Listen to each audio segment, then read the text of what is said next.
Hello guys, welcome back to my YouTube channel. So guys, কি খবৰ? বৰ্তমান আছো মই যোৰহাটত, আপোনালোকে গম পায়। আৰু যোৰহাটৰ আজি ফাৰ্ষ্ট ডে আৰু মই আছো বৰ্তমান টিয়কত।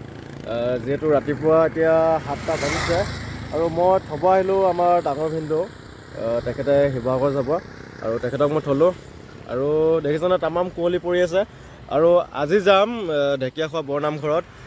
মই এতিয়া ঘৰত যাম, ঘৰত মানে চচুবাৰী ঘৰত যাম।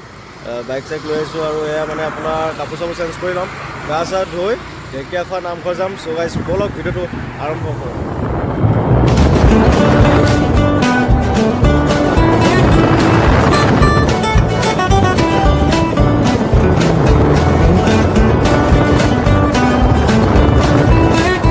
ফাইনেলি আমি ওলাই ৰেডি হ'লোঁ।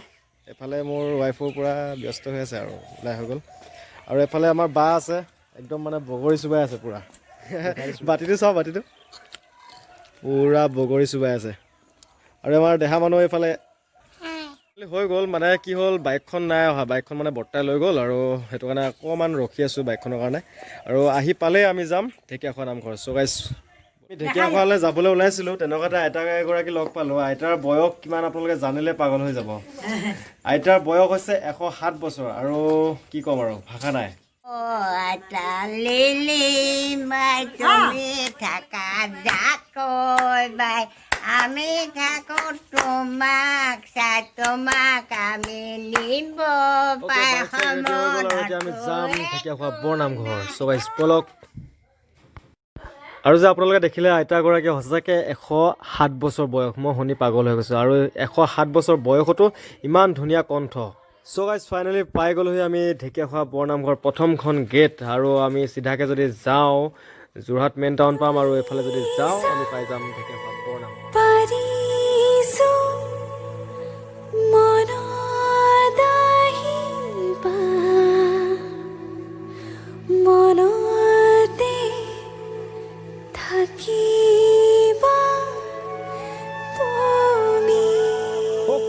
ফাইনেলি পাই গ'লোহি ঢেকীয়াখোৱা বৰনামঘৰ।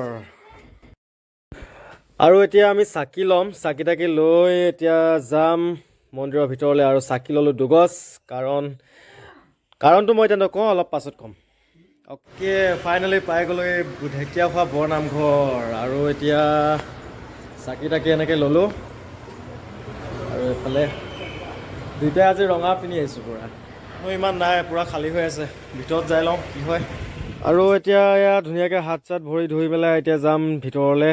আৰু এয়া হৈছে মহাপুৰুষ শ্ৰী শ্ৰী মাধৱদেৱে স্থাপিত ঢেকীয়াখোৱা বৰনামঘৰ। আৰু এতিয়া লাহেকৈ এনেকৈ ভিতৰলৈ সোমাই গৈ আছোঁ আৰু আগলৈ আপোনালোকে চাই থাকক। অ'কে বৰ্তমান এতিয়া আমি চাকি জ্বলাবলৈ গৈ আছোঁ। আৰু মানে আপোনালোকক কথা এটা কৈ দিওঁ, মানে বৰলা এটাই মানে মোক ফোন কৰি গৈ আছিলে। বৰলা নহয় মানে এই বেয়া পাব, বৰলা বুলিয়ে কৈছোঁ দিয়ক, ই বিয়া চিয়া পতা নাই, মানে মোৰ লগৰ হয়। তাৰ এটা ইউটিউব চেনেল আছে মনোজ এণ্টাৰটেইনমেণ্ট ব্লগ। আৰু সি মোক কৈ আছিলে, আৰু তাৰ ফটোখন দি দিছোঁ এখন চাই লওক। আৰু সি মোক কৈ আছিলে যে মোৰ নামত চাকি এগছ জ্বলাই দিবলৈ, আৰু সেইটো কাৰণে তাৰ নামত চাকি এগছ জ্বলাই দিলোঁ। আৰু মানে জ্বলাই দিম বুলি ভাবিছোঁ। আৰু এতিয়া মই গৈ আছোঁ চাকি জ্বলাবলৈ। আৰু এইটো হৈছে ঢেকীয়াখোৱা বৰনামঘৰ চাকি জ্বলোৱা ঘৰ, আৰু বহুত ডাঙৰ দেখিবলৈ পাইছেই আপোনালোকে। আৰু যিহেতু মানুহ নাই, আমি আৰু এই কোণাত গৈ চাকিটো জ্বলাম বুলি ভাবিছোঁ। এই চাকি গছ যে দেখিছে, এনেকুৱা বহুত ডাঙৰ ডাঙৰ চাকি কেইগছমান আছে। যিহেতু লকডাউনৰ সময়ত আমি আহিছিলোঁ এবাৰ, আৰু তেতিয়া চাকি জ্বলাবলৈ দিয়া নাছিলে, আমি তেল লৈ আহিছিলোঁ আৰু ইয়াতে ঢালি দিছিলোঁ। আৰু এতিয়া মোৰ ৱাইফে চাকি জ্বলাইছে, তাৰপাছত মই বৰলা মানে মনোজৰ এই বৰলাটোৰ কাৰণে জ্বলাই আছোঁ। বেচেৰা মনোজৰ কাৰণে চাকি জ্বলাই দিলোঁ, যিহেতু বৰলা হৈ আছে সি। সোনকালে যাতে ছোৱালীজনী পায়, তাকে ভগৱানৰ ওচৰত প্ৰাৰ্থনা জনাইছোঁ। আৰু গাইজ ভিডিঅ'টো আগলৈ চাই থাকক। মূল যিভাগ মানে নামঘৰ, সেই ভাগত আমি গৈ আছোঁ সেৱা কৰিবলৈ, চাই থাকক আপোনালোকে। যিহেতু বহুতে হয়তো নাজানে, ঢেকীয়াখোৱা বৰনামঘৰত মাধৱদেৱে যি গছ চাকি জ্বলাই থৈ গৈছিল, সেই চাকি গছ এতিয়াও জ্বলি আছে। আৰু সেই চাকি গছ মই আপোনালোকক দেখাম।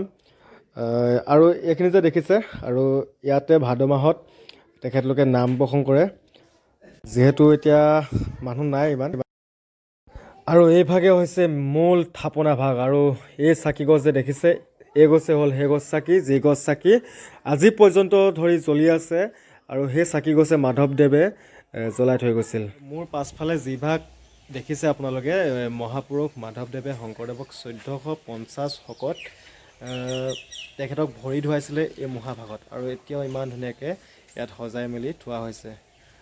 মই দেখাইছোঁ যিমানখিনি। আৰু এইটোৱে হৈছে এইটো মস্ত পুখুৰীটো, বেছি ডাঙৰ নহয়। আৰু এইখিনিতে আৰু এটা কথা কৈ দিওঁ, এই মোৰ পাছফালে থকা এই দুজোপা গছ দেখিছে, আচলতে ঢেকীয়াখোৱা নামঘৰত চাবলগীয়া বস্তু বহুতখিনিয়ে আছে। বহুতে আহে কিন্তু বহুতে এই গছখিনি বা এনেকৈ গছ এনেকৈ থকা এইবিলাক নাচায়। কিন্তু যদি মোৰ ভিডিঅ'টো কোনোবাই চাই আছে ভালকৈ চাওঁ বুলি আশা ৰাখিলোঁ।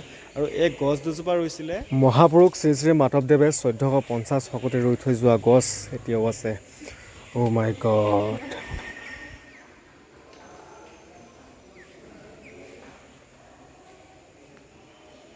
আৰু এয়া গৰমৰ দিনত মানে ইয়াত বহিবলৈ বহুত ভাল হয় আৰু যিহেতু ইমান ধুনীয়াকৈ বনাই থৈছে বহিবলৈ পৰাকৈ। আৰু এইখিনি বহুত ধুনীয়া গছ আছে, চাপৰ গছ। আৰু এইজোপা হৈছে, এইজোপা কি গছ হয়, আহঁত নে কি? এই বৰগছ, বৰগছ। আৰু এইফালে বহুত মজা আছে। আৰু এইখন হৈছে ঢেকীয়াখোৱা বৰনামঘৰৰ এম্বুলেঞ্চ, কিয়নো এখন ইমাৰ্জেঞ্চিৰ কাৰণে ৰখাই হৈছে ইয়াতে চৰকাৰৰ ফালৰ পৰা। আৰু এইটো হৈছে ভোজন গৃহ দাতা এনেকৈ লিখা আছে কিবা কিবি। আৰু ইয়াত চাহ খোৱা ঘৰ।